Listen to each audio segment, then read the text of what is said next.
Hello, Youth Worker Nation. This is Doug Edwards, and we're with Youth Worker on Fire. Today, I have Carey Baker with me, and he's going to talk about his life. We're going to ask him some questions. We see these people that have achieved these goals that very few people have achieved. But I want to talk about this. Give us the names of those three gentlemen that lost their lives. How old were they today? Sure.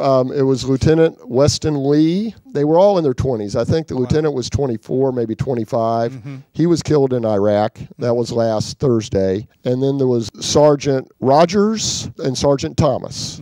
And they were Army Rangers. Oh, wow. And they were in Afghanistan. And they were just killed the night before, that Wednesday night. And they were both 23, 24. But all three of them had their whole life in front of them. But really what they did was just so important.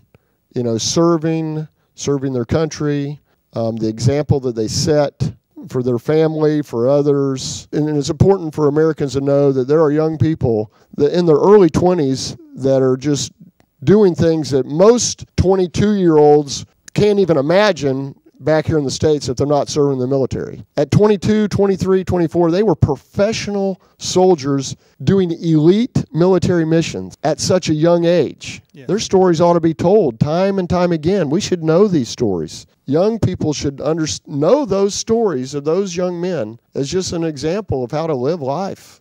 And of course, it's easy for me to talk about those three soldiers in sort of the patriotic sense. Still have to remember right now their families are grieving. They're incredibly proud of their young sons. But right now they're planning their burials. They're planning to live life without those three ever again. And so it's important to be mindful of the families and the sacrifices the families made.